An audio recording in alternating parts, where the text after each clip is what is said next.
Bon meilleur matin! Ce matin, je réponds à la suite de questions que j'ai eues d'une personne la semaine passée. Et c'était au sujet de est-ce qu'on guérit d'une peine d'amour? Comment et quand? En fait, je sais pas si ma réponse va te surprendre, mais bon matin Isabelle. Je crois que guérir d'une peine d'amour ou de toute autre déception par rapport à des relations humaines de peu importe quel genre, ça dépend en grande partie de mes pensées. Je te donne un exemple particulièrement au niveau des couples. Bon matin, ma belle Danielle. Si une séparation a lieu et que une des deux personnes part avec l'idée que l'autre était la personne de sa vie. Bon matin, Pauline. Juste cette pensée-là, tu sais, c'était la personne de ma vie, va tout bloquer par rapport à ça. On est les créateurs de notre réalité, puis on se rend pas compte de notre pouvoir, notre immense pouvoir. Ce qu'on décide par nos pensées, ça devient une espèce de sort qu'on s'envoie à soi-même. Une prophétie qui va se réaliser d'elle-même. Bon matin, Monsieur Vaillancourt. Et parce que, tu sais, je vois tellement de gens qui me disent « Oui, mais comment ça se fait? Je suis pas capable de rencontrer. Ça fait des années que je me suis séparée, puis ça fonctionne pas. Puis là, en allant regarder en énergie, ben, c'est souvent des choses qui ressemblent à ça. Soit une personne a décidé, puis ça peut être très conscient, puis ça peut être en partie inconscient, que quelqu'un dans son passé, c'était la personne de sa vie, ou, sans nommer ça comme ça, là, que c'était ce qui est encore plus fort, c'était son âme sœur ou sa flamme jumelle, ou que c'est, tu sais, qu'il n'y aura pas personne de mieux qui va pouvoir lui faire vivre autre chose. T'sais, autrement dit, que cette personne-là qui est partie, c'était le mieux qu'elle pouvait connaître au niveau d'une relation. Bon matin, Ghislaine. Juste le fait de déclarer ça, de penser ça, de vibrer ça, ça bloque tout le reste.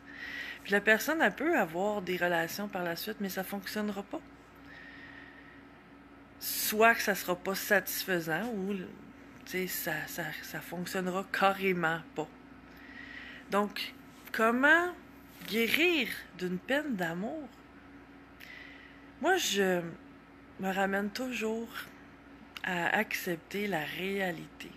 Si la réalité, c'est qu'il y a eu une séparation, admettons que l'autre personne me laisse parce qu'elle n'est pas bien ou pour toutes sortes de raisons, peu importe. Les raisons, c'est ça. Plus on essaie de comprendre, plus on s'accroche. Plus on s'accroche, moins on est capable de guérir. C'est un peu comme si j'avais une gale, une plaie, puis que chaque jour, je gratte ça, puis je creuse ça, puis je refais saigner ça. Elle guérira jamais, ma plaie. Faut que je la laisse tranquille, faut que je la laisse faire son processus de guérison. Oui, c'est vrai que le temps peut guérir tout. Par contre, ben, ça dépend beaucoup de mon attitude. Si je nourris d'une quelconque façon le lien, ça peut être en détestant la personne, en lui en voulant, mais je guérirai jamais. Si je continue d'aimer la personne, tu sais, l'amour humain, ça se vit de tellement de façons qui sont pas nécessairement des façons de l'amour inconditionnel, là, c'est plutôt rare au niveau humain. C'est qu'on y met des conditions, puis en fait, ben, le vrai amour, il laisse libre. Si j'aime vraiment quelqu'un puis qu'il est pas heureux avec moi, je vais être, tu sais, ça va me faire de la peine, là. Je dis pas que je vivrai rien puis je vais accueillir ça dans la joie et tu sais, là, le lâcher prise total, mais si j'aime quelqu'un, je vais être capable d'accepter le fait que s'il est pas heureux avec moi, je vais le laisser aller. Donc si une des deux personnes ne laisse pas aller l'autre, c'est que c'est cette forme d'amour-là, ça ressemble plus à de l'attachement ou de la possession ou sauver les apparences. Tu sais, je vois ça souvent, combien l'orgueil empêche de laisser aller et faire la paix et passer par-dessus les relations et guérir un cœur blessé. Parce que parfois, c'est pas tant le cœur qui est blessé. Parfois, c'est l'ego. Qu'une personne pense tellement que c'est...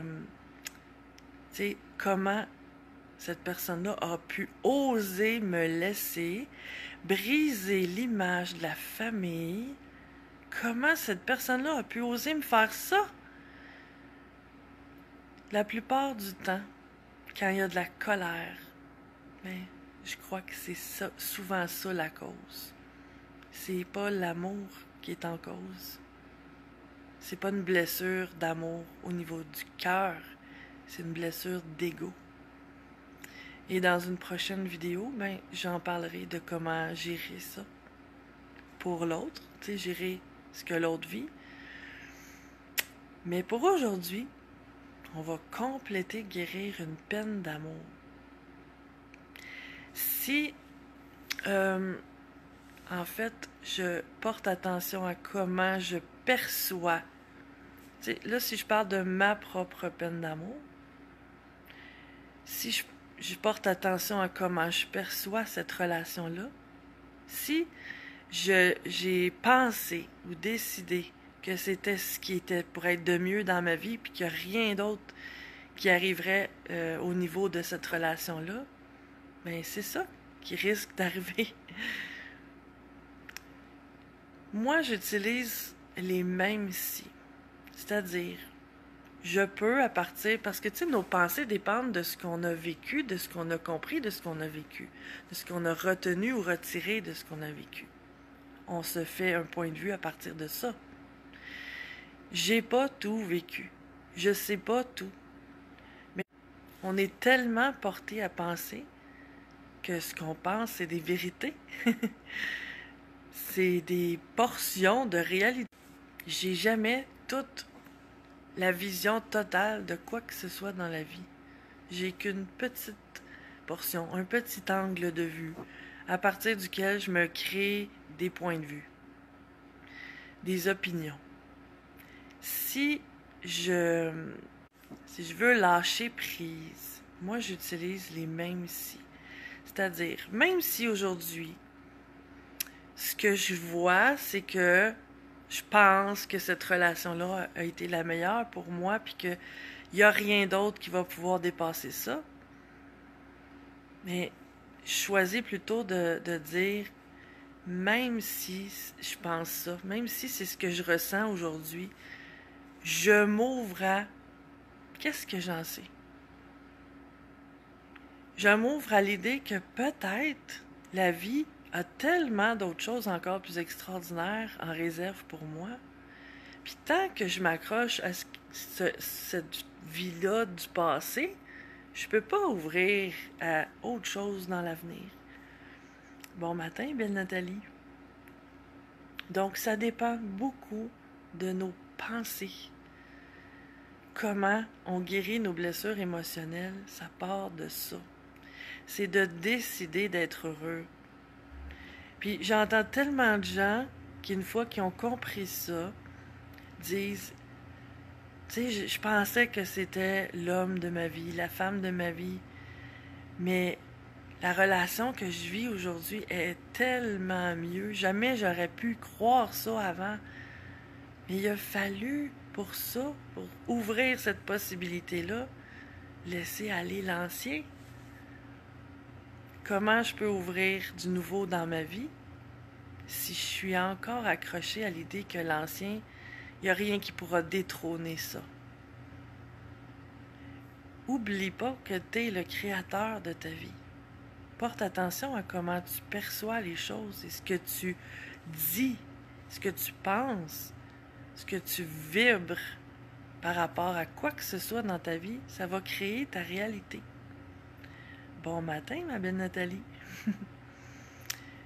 Donc, comment on guérit une peine d'amour? Ben, en ouvrant notre esprit.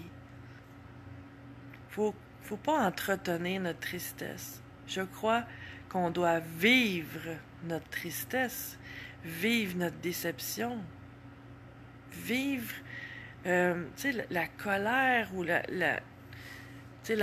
peine de voir une famille ou un couple se briser. Oui, on doit le vivre, mais pas s'accrocher à ça, entretenir ça, et que 10 ans après, on est encore dans cette peine-là. Ça, pour moi, là, c'est pas normal. Quand je dis c'est pas normal, ça veut pas dire que ça se fait pas, là. C'est que ça devrait pas être normal. On devrait pas s'accrocher tant que ça à des souffrances. C'est pas un chemin obligé. On a un choix et on peut utiliser ce choix-là pour être heureux, même si on a eu des déceptions.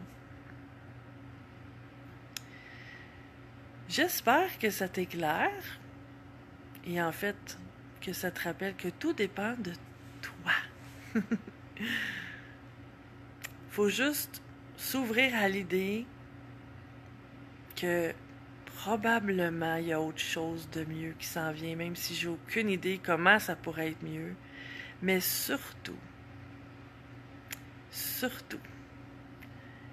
de pas m'accrocher à l'idée que ça aurait dû fonctionner et que l'autre aurait dû rester, ou que, tu sais, toute autre forme de pensée de ce genre-là qui me maintient dans l'idée que c'était pas correct ce qui est arrivé, ou d'essayer de comprendre, parce que en faisant ça, je suis comme un pitbull qui s'accroche à un os, puis pendant ce temps-là, je peux peut-être pas me rendre compte que ce petit os séché-là, il y en a d'autres bien plus juteux qui m'attendent. Sur ce, je te souhaite une merveilleuse et lumineuse journée. À bientôt!